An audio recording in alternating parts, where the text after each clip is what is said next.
तो भैया भगवान भोलेनाथ की बड़ाई कर रहे हैं मैया। नारद जी कहते हैं मैया सुनो, बहुत बड़ाई सुन ली कि आपके पति आपसे कुछ नहीं छुपाते, तो सुनो, ये तो जरूर बताया होगा कि उनके गले में जो मुंडों की माला है उसमें किसके मुंड लगे हैं, लेकिन मैं यह बात तो अवश्य जानता हूं कि उसमें अवश्य किसी ना किसी स्त्री के मुंड लगे। अब आप पता करें कि भाई ऐसी कौन सी नारी है जिसको 24 घंटे अपने छाती से लगाए घूमते हैं उसके मुंड। मैया को आई गुस्सा, अरे राम राम राम। मैया ने तुरंत सुंदर आभूषण और सुंदर वस्त्रों को त्यागा, मलिन वस्त्र धारण किए और पहुंच गई कोप भवन में। हाँ, पहले के जमाने में हर एक घर में एक कोप भवन होता था, माताओं के रूठने का भवन जिसे बोलते हैं। हाँ, यदि रूठ गई तो कोप भवन में चली गई, घर में नहीं रूठती थी। हाँ, घर में जिस तरीके से हम चिल्ला चोट करते हैं ना बच्चों के ऊपर और हमारे देवता के ऊपर, ऐसे और पहले नहीं होता था। यदि देवता को कुछ खरी खोटी सुनाना रहता था ना तो अलग से जाके सुनाते थे। हाँ, जिसमें कि बच्चों के ऊपर उसका असर ना पड़े। देखो, माता पिता यदि आपस में झगड़ेंगे तो बच्चों को बिगड़ने का मौका मिलता है। हाँ, मां यदि पिताजी की बुराई करती है बच्चों से तो बच्चों को बिगड़ने का और बड़ा मौका मिलता है, क्योंकि मां इनके साथ मिल जाती है और मां के बस की बात नहीं है कि बच्चों को संभाल लें। बात पसंद आ रही है कि नहीं? सत्य बात है, पति पत्नी दोनों एक दूसरे की बुराई अपने बच्चों से कभी ना करें।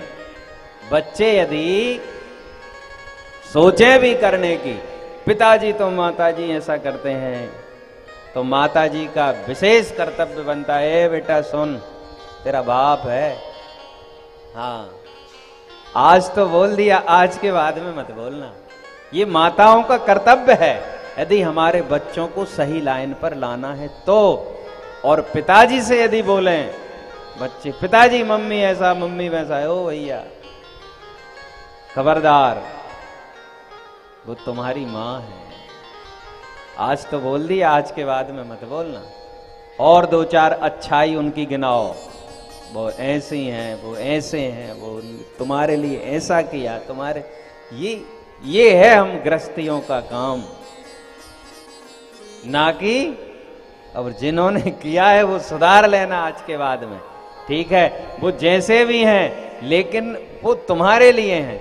बच्चों के सामने बुरा ना बनाओ, नहीं तो बच्चे बिगड़ जाएंगे साहब। तो क्या होता है सज्जनों, माता ये इसलिए नहीं घर में गुस्सा करती थी कि हमारे बच्चों पर उसका असर ना पड़े, बच्चे हमारे सही लाइन पे रहें। आपस में जो भी बात होगी एकांत में कर लेंगे। संसार को तमाशा दिखाने से क्या होगा? कोई फायदा होगा? पति पत्नी आपस में लड़ेंगे, रोड तक आवाज जाएगी तो लोग क्या क्या सोचेंगे? हम दोनों की इज्जत उससे कम होगी ना कि एक की। तुम उसको दबा लोगे, वो तुमको दबा लेंगी, इससे कुछ नहीं बिगड़ रहा। दूसरे मजा देखते हैं साहब, दूसरे आनंद मारते हैं, बाद में हमारे पीठ पाछे हमारी हंसी उड़ाते हैं। हमको जो इज्जत पहले समाज में मिलती थी, आस पड़ोस में जाने से जो इज्जत पहले मिलती थी, जब से पति से झगड़ा हुआ है तब से वो इज्जत नहीं मिलती है। इसलिए समझ गए, एकांत में लड़ना है। जो कोई चिल्लाए कि ना धीरे बोलो, गेट के बाहर आवाज नहीं जाने चाहिए साहब, ये आनंद है। सो साहब, मैया को भवन में चली गई। भोलेनाथ जाते जाते नारद जी महाराज कह गए कि महाराज आज घर जल्दी जाना। बोले ठीक है, हम सब समझ रहे हैं नारद जी आप पधारे हैं तो जरूर कुछ ना कुछ तो हुआ होगा। क्योंकि नारद जी का मतलब एक है साहब कि जिस घर में रोज लड़ाई होती हो, हाँ रोज लड़ाई होती हो, तो उस घर में नारद जी का कीर्तन चालू कर दो। हाँ, नारद जी का नाम लेने लगोगे तो सच्ची बता रहे हैं उस घर के झगड़े खत्म हो जाएंगे। और जिस घर में कभी झगड़ा नहीं हुआ हो सो भी नारद जी करा देते हैं, नारद जी महाराज। लेकिन वही करते हैं, बार बार बोल रहे हैं, जिसमें हमारा हित है। वो संत ऐसे हैं, बड़े दयालु संत हैं, बड़े दयालु भगवान हैं वो हमारे। तो नारद जी महाराज बोल कर चले गए। भगवान भोलेनाथ ने देखा मैया पार्वती जी नहीं है, मैया पार्वती जी कोप भवन में बैठी हैं। भगवान भोलेनाथ वहां पर पहुंचे और कहा देवी क्या हुआ, आज किस बात से नाराज हो, क्यों इतना क्रोध कर रही हो? बोले सुनो, हमसे बात ही मत करो आप तो। क्या हुआ? कुछ नहीं, नारद जी आए थे, क्या बोल गए? हाँ कुछ तो नहीं, लेकिन आपकी कुछ सच्चाई बता कर गए। क्या सच्चाई बताई? बोले आप बाहर से भी काले हो, अंदर से भी काले हो। भाई अंदर से काला तो वो होता है जो किसी से कपट करता है, किसी से कोई बात छुपाता है, वही काला होता है अंदर से। हमने सुना है सब, उसी को बोलते हैं तू तो अंदर से भी काला है। बोले हाँ आप भी ऐसा ही हो। हमने किया क्या भाई बताओ तो? बोले देखो आपके गले में जो मुंडों की माला पड़ी हुई है, इसमें किसके मुंड लगे हैं? बोले देवी आपने बड़ी अच्छी बात पूछी, लेकिन स्वामी आपने कभी हमें बताया नहीं इसमें किसके मुंड लगे हैं।